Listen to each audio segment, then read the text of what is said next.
반갑습니다.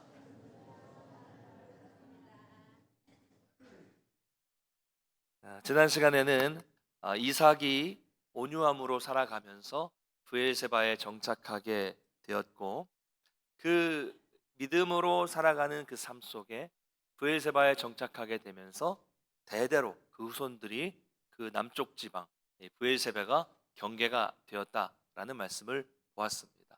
이처럼 우리가 오늘 하고 있는 이 신앙생활은 단지 나를 위한 신앙생활이 아니라는 거죠. 나의 이 신앙, 이 믿음은 내 후대까지로 이어지고, 나의 믿음으로 인해서 다른 후손들에게도 이 믿음은 영향을 미치게 된다는 것, 이것을 말씀을 드렸습니다. 그런데 그런 믿음의 삶을 살았던 이삭과 리브가에게도 하나의 근심이 있었다고 했죠. 그 근심은 바로 에서였습니다. 에서가 이방 여인과 결혼한 것이었어요. 이처럼 항상 하나님은 우리에게 뭔가 기도할 거리를 남겨두신다는 거죠.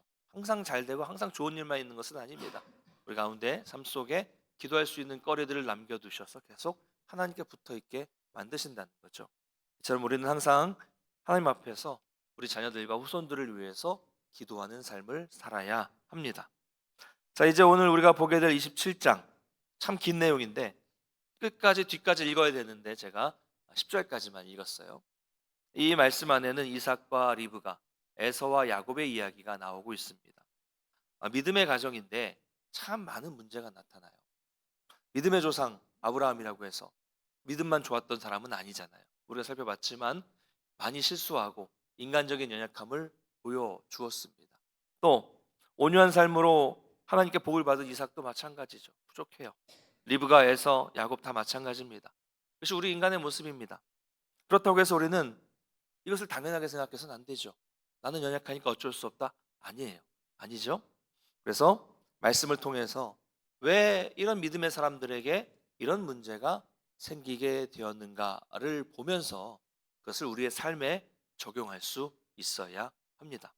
자, 오늘 본문은 이삭이 나이가 많아 눈이 어두워져서 잘 보지 못했다라는 말로 시작합니다. 이제 시간이 많이 지나서 이삭이 나이가 많아서 늙었다는 것을 보여주고 있어요. 여러분, 나이가 들면 우리 어르신들 어떠십니까? 약해지잖아요. 몸도 약해지고 마음도 약해지고 기력도 쇠하고 눈도 잘 보이지 않게 됩니다. 성경은 눈이 어둡다라고 표현을 하는 건 단순히 육체적인 눈이 이 시력이 약해졌다는 것을 그것만 말하는 것이 아니더라고요. 엘리 제사장도 그렇고요. 어두워졌다라는 말은 육신뿐만이 아니라 영적으로도 희미해졌다, 영적으로도 어두워졌다는 것을 말합니다. 그래서 이삭이 이제는 하나님의 약속보다 인간적인 생각에 더 치중하는 모습을 우리가 오늘 볼 수 있습니다. 이것은 이삭이 에서를 불러서 말하는 장면을 보면 알 수 있는데요. 오늘 본문 2절, 3절, 4절을 한번 같이 읽어보겠습니다. 시작. 이삭이 이르되 내가 이제 늙어 어느 날 죽을는지 알지 못하니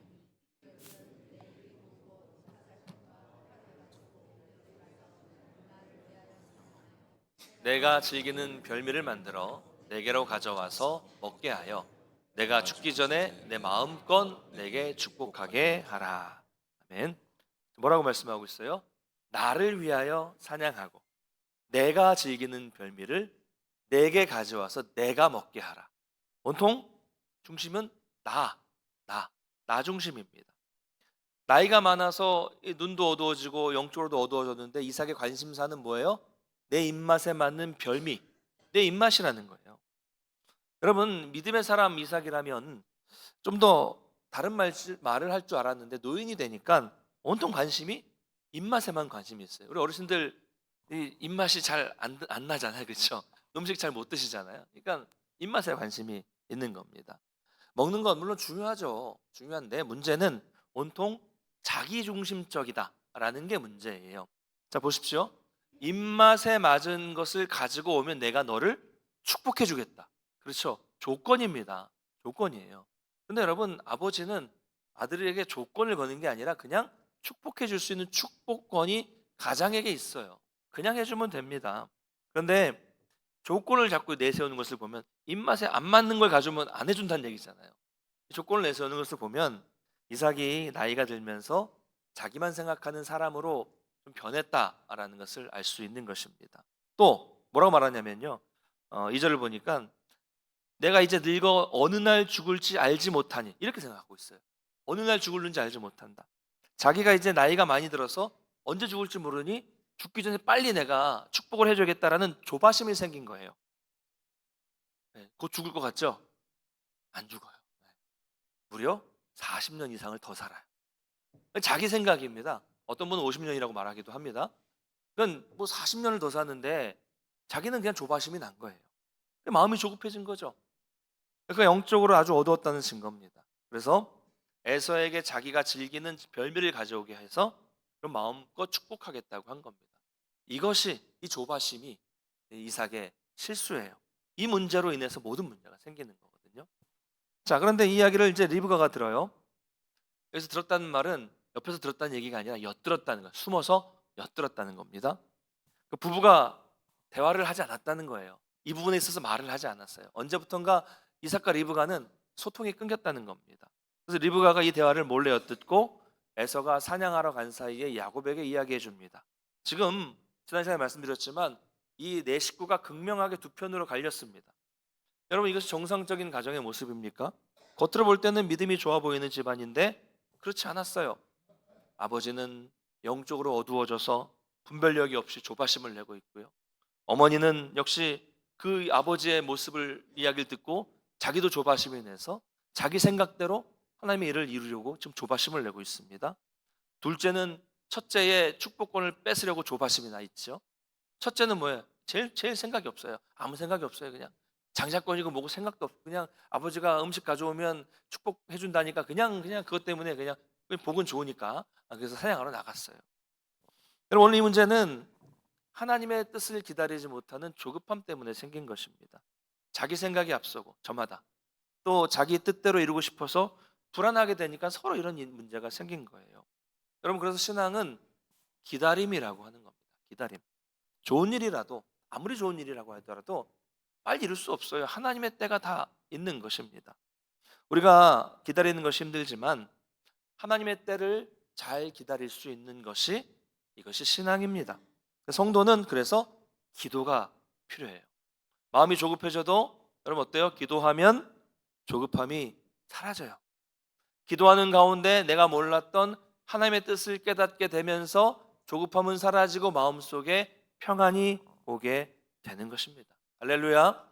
여러분, 하나님의 뜻을 분별하기 위해서 기도하면서 내가 먼저 나서지 않고 기도하면서 인내할 수 있는 저와 여러분 되시기를 간절히 축복합니다. 자, 이 이야기를 이제 어떤 리브가는 이제 조급한 나머지 빨리 가서 야곱에게 마치 작전을 짜듯이 속닥거리면서 계획을 말합니다.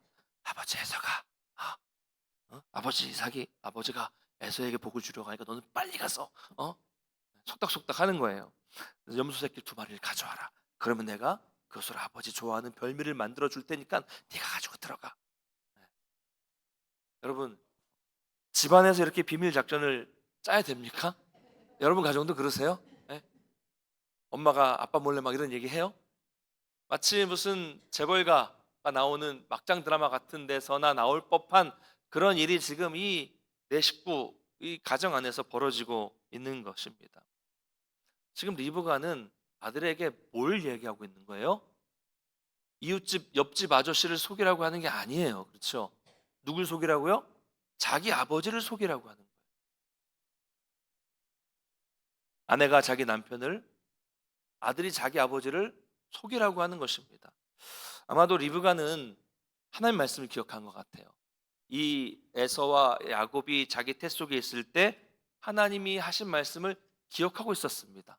큰 자가 작은 자를 섬기게 되리라. 그래서 리브가는 그걸 기억하고 그 하나님의 뜻을 이루려고 했던 거죠. 자기 방식대로 이루려고 했던 거예요. 문제는 이 방법이 잘못됐어요. 이 방법이 뭐예요? 거짓말과 속임수. 남편을 속이고 그 속임수에 자기 아들을 끌어들였습니다. 여러분, 우리가 이 부분을 명확히 할 필요가 있어요. 하나님의 뜻을 이룬다고 하면서 좋은 뜻이잖아요. 하나님의 뜻을 이룬다고 하면서 불법을 사용하면 됩니까? 그것을 합리화시킬 수 있겠습니까? 불법을 사용해서 하나님의 뜻을 이루는 것을 하나님이 인정해 주실까요? 하나님이 원하시는 일일까요? 그것을 하나님이 기뻐하실까요? 아닙니다. 아무리 그 의도가 아무리 좋은 일이라고 할지라도 방법이 악하고 수단이 옳지 않으면 그것은 절대로 하나님이 기뻐하지 않으십니다. 여러분 기억하십시오. 그리스도인의 삶은 목적도 좋고 수단도 좋아야 합니다.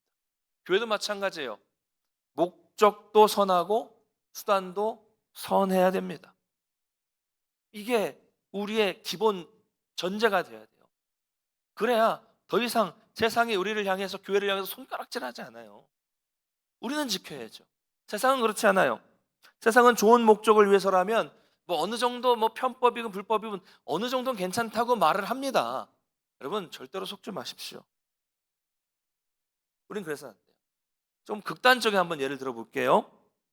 헌금을 하고 싶어요. 헌금을 하는데 돈을 훔쳐서 냈다. 돼요 이거? 헌금 좋은 목적 있죠. 도둑질 나쁜 수단입니다. 교회 건축을 하고 싶다고 탈세를 해요. 사기를 쳐요. 말이 안 되는 심각한 죄예요. 제가 여러분 이해하시라고 극단적인 예를 말씀을 드렸는데 문제는 이게 극단적인 예로 끝나야 되는데 실제로 이런 일들이 교회 안에서 성도들 가운데 벌어지고 있다는 것이 너무나도 안타까운 일이에요. 여러분 그리스도인은 그래서는 안 됩니다. 목적을 위해서 불법을 쓰고 속임수를 쓰는 것은 심각한 죄예요. 바로 이것이 리브가가 저지른 실수입니다. 이삭처럼 리브가도 실수를 하죠. 자, 이 이야기를 들으니까 이제 야곱은 걱정을 해요. 에서는 몸에 털이 많았는데 자기는 매끈한 피부를 가지고 있었기 때문에 걱정을 하는 거예요. 자, 저를 보십시오, 여러분. 이상하지 않아요? 여러분 전혀 안 이상, 저만 이상한 겁니까? 또? 저만 이상한 거예요? 여러분 보세요. 아들이 이거 걱정해야 돼요? 아들이 엄마한테 그런 얘기를 들었으면 뭘부터 걱정해야 돼요? 저만 걱정, 저만 이상한 것 같아요. 여러분 뭘 걱정해야 됩니까? 내가 이거 엄마 말대로 해야 될까? 내가 그거 굳이 형의 축복을 뺏자고 내가 아버지를 속이는 일을 해서 내가 아버지와 형과 원수가 돼야 될까? 이거 걱정하는 게 정상이잖아요. 아니에요? 이게 정상이에요. 그런데 야곱은 그게 아니라 내 몸이 에서의 몸과 달라서 걸릴까 들킬까 봐 이걸 걱정하고 있다는 거죠. 이 말은 야곱도 이미 리브가의 말에 생각에 동의하고 있었다는 겁니다. 야곱은 그만큼 욕심이 있었다는 거예요. 근데 걱정은 되죠. 만약에 걸리면 어떻게 돼요? 축복은커녕 엄청난 저주를 받을 것이 자명한 것이니까 그걸 걱정하고 있는 겁니다. 그러자 리브가는 더 대담한 말을 합니다. 13절 한번 읽어보겠습니다. 시작. 어머니가 그에게 이르되 내 아들아 너의 저주는 내게로 돌리리니 내 말만 따르고 가서 가져오라. 아멘. 네. 야곱의 저주까지도 내가 다 당할 테니까 너는 걱정하지 말아라. 여러분 항상 우리 말 조심해야 돼요. 참 사람이 이 죄를 짓는 일인데도 이렇게 단호하고 이렇게 당당하게 말하는지 모르겠습니다. 당당할 때 당당해야 되는데 잘못된 일에 당당할 때가 많다는 거예요. 그러자 야곱은 또 어떻게 해요? 그 이야기를 듣자마자 그 리브가의 말에 순종합니다. 야곱도 참 대단한 사람이죠. 자기가 저주로부터 자유로워지니까 이제 마음 놓고 행동하기 시작하는 겁니다. 그 다음부터는 일이 착착 진행돼요. 염소를 가져오고 리브가는 요리를 만듭니다. 그리고 에서의 옷을 취해서 입어요. 취했다는 말은 도둑질했다는 거예요. 훔쳤다는 말입니다. 에서의 옷을 훔쳐요. 남의 물건을 도둑질해서 입고 염소 새끼 가죽으로 매끈한 야곱의 피부를 에서처럼 속입니다. 속여요. 정성스럽게 만든 염소 고기를 마치 사냥한 고기처럼 속입니다. 이렇게 해서 이삭을 속이는 이 어머니와 아들의 비밀 작전이 완성됩니다. 도대체 얼마나 많은 속임수가 이 안에 들어가 있습니까? 얼마나 많은 거짓말이 이 속에 들어가 있습니까? 이것을 다 보고 계시는 하나님이 기뻐하시겠습니까? 결국 아버지는 야곱이 이삭인 것으로 속아서 축복 기도를 해 주죠. 리브가와 야곱의 이 비밀 작전이 성공했어요. 그럼 여러분 성공하면 끝난 겁니까? 축복 기도 받으면 끝나는 거예요? 여러분 거짓과 속임수 하면 누가 딱 떠올라요? 거짓과 속임수. 누구예요? 저를 보지 마시고 사탄의 속성이에요. 거짓과 속임수 사탄의 것입니다. 거짓과 속임수는 일시적으로 성공한 것처럼 보이지만, 잠시 통하는 것 같아 보이지만 영원하지 않아요. 리브가와 야곱의 속임수는 성공했어요. 그래서 야곱이 에서의 복을, 축복을 가로챕니다. 문제는 그 다음이죠. 그래서 잘 됐습니까? 이걸 봐야 돼요. 그래서 잘 됐느냐? 에서가 돌아서 너무 화가 났어요. 이삭도 당황스러웠지만 에서는 화가 너무 나가지고 자기 동생 야곱을 죽이려고 합니다. 그때부터. 여러분, 리브가와 야곱은 자신들의 이 거짓과 속임수에 대한 대가를 아주 철저하게 치르게 돼요. 야곱은 축복은 받았지만 자기 형이 자기를 죽이려고 해서 그 부모님이 계시는 집을 떠나서 이제부터 도망가는 신세가 됩니다. 리브가는 어때요? 리브가는 사랑하는 자기 아들 야곱을 눈물로 떠나보내면서 그 후로 야곱을 평생 보지 못하고 죽어요. 여러분, 야곱의 저주까지 당하겠다고 했던 바로 그 말이 그대로 그 리브가에게 성취돼요. 말 조심해야 되겠죠? 결국 야곱의 인간적인 욕심으로 인해서 축복을 받았지만 그의 험악한 인생이 시작되는 거예요. 험악한 세월이 여기서부터 시작이 되는 것입니다. 여러분, 어떻게 하나님을 믿는 가족이 이렇게 되었습니까? 하나님을 믿는 가족 속에 미움과 사리가 가득한, 막 동생을 죽이려는 사리가 가득한 이런 끔찍한 가족으로 바뀌었습니다. 여러분, 바로 이것이 거짓과 속임수의 대가예요. 조금 더 볼까요? 여러분, 거짓말은 또 다른 거짓을 낳습니다. 속임수는 또 더 큰 속임수를 만들어요. 한 번 거짓말은 어렵지만 한 번 하면 우리 양심이 무뎌지기 때문에 거짓말해도 사네? 내가 이렇게 거짓말을 많이 했는데도 하나님은 가만히 날 내버려 두시네? 이런 생각들이 생기면서 점점 더 큰 거짓말을 스스럼 없이 하게 되는 것입니다. 오늘 보십시오. 뒷부분을 보면 거짓말을 하니까 야곱은 점점 더 그 거짓말이 세져요. 20절 한번 읽어보겠습니다. 20절 시작. 이삭이 그의 아들에게 이르되 내 아들아 내가 어떻게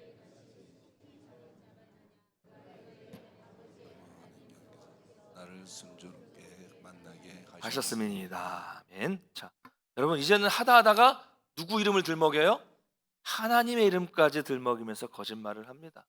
여러분, 어떻게 신앙인이 나쁜 일에 거짓말을 하는데 하나님의 이름을 넣어서 거짓말을 할 수 있겠습니까?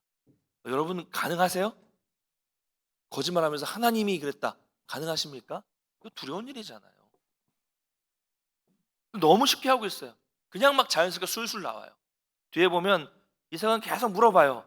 뭔가 좀 의심스러운 거예요. 어두워졌지만 아닌 것 같은 거죠. 목소리도 뭐 여러 가지 보니까 아닌 것 같아서 계속 물어봐요. 그럴 때마다 야곱은 반복적으로 거짓말을 그냥 막 쉽게 합니다.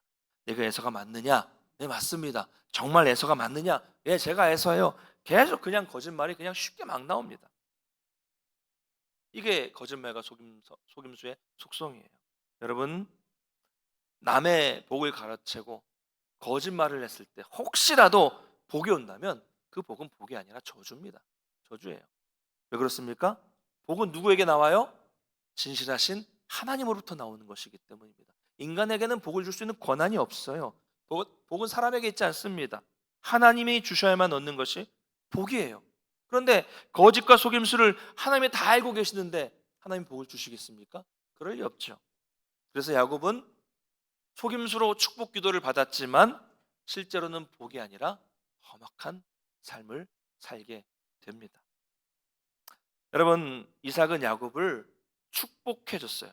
그럼 축복이 뭐죠? 축복. 많이 쓰는 말이잖아요. 빌축 복복자. 복을 빈다. 복을 빚는 것입니다. 누구에게 빚는 거예요? 누구에게 빚는 거예요? 하나님에게 빚는 거죠? 부처님에게 빚는 거 아니죠? 하나님께 빚는 거예요. 하나님께 간구하는 겁니다. 이 말은 복은 하나님께로부터 온다는 거예요. 그래서 여러분, 이제 용어 사용, 별거 아니지만 용어 사용할 때도 제가 여러분에게 축복한다, 또 여러분끼리 축복한다라는 말은 써도 되지만 우리가 기도하면서 은연중에 하나님 축복해 주시옵소서 이런 말을 쓰면 안 돼요. 그렇죠? 그렇죠. 하나님이 축복은 누구예요? 하나님이 그러면 누구에게 또 복을 빈다는 얘기잖아요. 하나님께 복을 주시옵소서 이런 말은 써도 되지만 축복해 주셨소. 이 말은 쓰면 안 되는 거예요. 엄밀하게 보면. 그래서 말씀을 드립니다. 자, 여러분 어쨌든 이삭이 오늘 이 자녀를 축복한 모습을 보면서 좀 다른 이야기이지만 우리가 축복 기도에 대해서 한번 생각해 봤으면 좋겠습니다. 저는 우리 성도님들의 가정에서 부모님들이, 특별히 믿음의 가장들이 우리 자녀들에게 늘 이렇게 축복 기도 해 주셨으면 좋겠어요. 자녀들에게, 또 우리 할아버지 할머니가 손주들에게 안아주고 안수해 주면서 축복 기도해 주는 것이 참 좋다는 생각을 합니다. 이삭처럼 뭐 조건을 내세우는 것이 아니라 네가 나에게 100만 원을 용돈으로 가져오면 내가 축복 기도해 주겠다, 이런 게 아니라 가정에서 그냥 믿음의 가장이 그냥 늘 축복해 주는 거예요. 여러분, 여러분의 가정에 있는 가장에게는 이 영적 축복권이 있습니다. 해주셔도 돼. 가정에서 자녀들 머리에 손 얹고 기도해 주십시오. 아버지가 없으면 어머니가, 아버지가 신앙생활 하지 않으면 어머니가 하면 되겠죠. 저는 저희 집에 가면 항상 저희 아버지께 기도해 달라고 합니다. 제가 목사지만 우리 가정에서는 아버지가 계시기 때문에 아버지께 축복 기도해 달라고 계속 합니다. 물론 그래도 이제 양가 부모님들은 제가 목사라고 자꾸 저한테 해달라고 하시지만, 여러분 가정에서 아버지께서, 또 어머니께서, 또 할아버지 할머니께서 자녀들 머리에 손을 얹고 기도해 주십시오. 가정에선 여러분에게 축복의 권한이 있어요. 저는 앞으로 또 내년에 또 세대 통합 예배를 드리게 될 텐데, 이 세대 통합 예배를 드릴 때 또 자녀들과 부모님과 또 조부모님이 함께 앉아서 이 부모님들이 자녀를 안고 또 안수해 주면서 기도하면 참 좋겠다, 이런 생각을 하고 있어요. 이제 하려고 합니다. 얼마나 이게 아름다운 모습입니까? 여러분, 아끼지 말고 여러분에게 가지고 있는 가정에서의 축복권을 행사하십시오. 왜 이게 중요합니까? 그렇게 매일매일 우리 자녀를 위해서 안아주고 안수하면서 기도하면 자녀들이 뭘 배우겠어요? 그 기도를 받았던 것을 배워서 또 나중에 자기가 크면 자기 자녀에게 기도해 줄 거예요. 할렐루야. 얼마나 아름다운 모습입니까? 이 기도가, 이 축복이 계속해서 이어지는 거죠. 그러면 아이들이 뭘 배우겠습니까? 아, 복은 세상에 말하는 그런 데서 오는 것이 아니라 하나님께 오는 것이구나라는 것을 그냥 몸소 가르쳐 주는 겁니다. 보여주는 겁니다. 직접 기도로 여러분이 가르쳐 주셔야 합니다. 우리는 세상과 다른 성도잖아요. 그 모습을 보여야죠. 매일 가정에서 자녀를 위해서 축복하며 기도하는 부모가 가장 위대한 부모임을 여러분 믿으시기를 바랍니다. 뭐 돈 많이 벌어서 많이 물려주고 뭐 좋죠. 뭐 부동산 물려주고 뭐 이런 거 다 좋지만, 그것보다도 하나님께 구하는 이 축복권이 훨씬 더 중요해요. 여러분 재산 물려주시잖아요, 그렇죠? 그리고 또 요즘에 이 대학 입시 같은 거 보면 이 엄마들의 이 정보력이 대단하더라고요. 그렇게 정보력을 가지고 애들 좋은 학교 들어갈 수 있게 해주고, 또 취업할 때도 도와주고 정보를 통해서 다 알려줘서 키워놨는데 신앙이 없어서 막 말썽 부리면 무슨 의미가 있어요? 그렇잖아요. 여러분 바라기는 여러분의 가정에서 여러분들이 자녀들을 위해서 하나님께 복을 간절히 구할 수 있는 그런 부모님들, 조부모님들 되시기를 간절히 축원합니다. 네. 그래서 여러분 오늘 이 말씀을 통해서 저는 두 가지를 좀 생각해 보기를 원합니다. 첫 번째는 우리는 항상 어디서건 진실한 삶을 살아야 된다는 것을 기억하시기를 바랍니다. 그럼 세상을 보세요. TV를 보아도, 세상 사람들을 보아도 이 거짓말하는 것을 너무 쉽게 해요.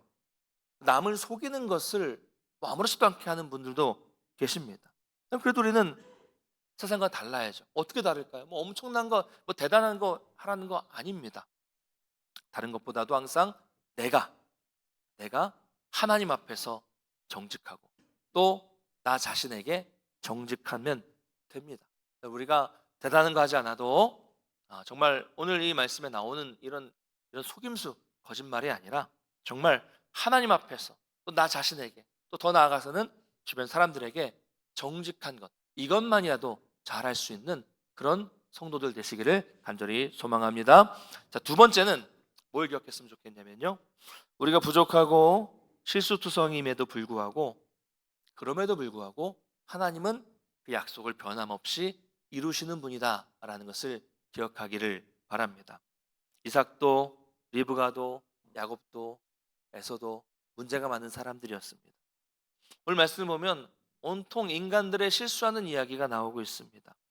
그럼에도 불구하고 하나님의 언약은 이 속임수를 쓴 야곱을 통해서 결국 이루어졌다라는 것을 우리가 놓치면 안 됩니다. 왜 그렇습니까? 야곱이 잘나서가 아니고 야곱이 뭐 예뻐서도 아니잖아요. 하나님이 그 인간들의 실수에도 불구하고 역사하시는 이유는 하나님이 말씀하셨기 때문에, 하나님이 약속하셨기 때문이에요. 누구에게요? 야곱의 아버지, 그 아버지 아브라함, 이삭에게 말씀하시고 약속하셨기 때문에 그 약속이 살아서 그대로 야곱에게도 이루어졌다는 것입니다. 여러분, 우리 하나님은 신실한 하나님이십니다. 또 말씀드리지만 야곱이 뭐 잘한 게 없어요. 도덕적이지도 않아요. 착하지도 않아요. 사기꾼 같아요. 못된 사람입니다. 속임수로 속여요. 거짓말을 했습니다.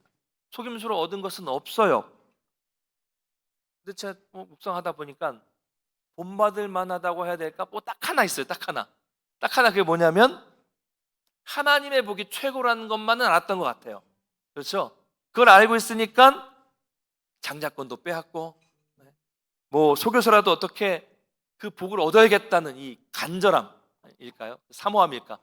이것만큼은 좀 본받는다는 게 좀 그렇지만 그래도 그것만큼 우리가 대단하다고 할 수 있을 것 같습니다. 물론 그 방식은 바람직한 방법은 아니었죠. 그러나 하나님은 그런 부족함까지도 다 아시고 하나님이 일방적으로 은혜를 주시고 일방적으로 언약을 이루어 주신 것입니다. 이것이 하나님의 신실하심이죠. 그러므로 여러분, 하나님이 여러분에게 주신 그 약속의 말씀이 다 있으시잖아요. 그 약속의 말씀을 기억하시고 다시 그 약속의 말씀을 믿으시기를 간절히 소망합니다. 그럼 지금도 내가 살아있는 것은 내가 잘해서 살아있는 것이 아니에요. 내가 죄를 짓고 내가 미워하고 내가 내 삶 속에서 삶의 자리에서 실수했지만 그럼에도 불구하고 하나님이 나를 일방적으로 구원해 주셨고 하나님이 일방적으로 은혜를 주셔서 그 말씀이 이루어졌고 올해 한 해도 우리가 이렇게 살아있다는 것을 믿으시길 바랍니다. 이 은혜예요. 이 은혜를 아신다면 이제 남은 시간을 허비하지 않게 되시기를 바라고요. 말씀을 깨닫고 우리가 하나님의 말씀 안에서 살아갈 때 인생을 낭비하지 않고 하나님이 기뻐하시는 삶을 살 수 있는 것입니다. 여러분, 말씀 뵙겠습니다. 주 안에서 사랑하는 우리 성도 여러분, 우리는 여전히 우리의 삶의 자리에서 수많은 실수를 하고 살아갑니다. 말로도 실수하고 행동으로도 실수하고 또 눈으로 째려보면서 실수하고 여러 가지 실수하고 있잖아요.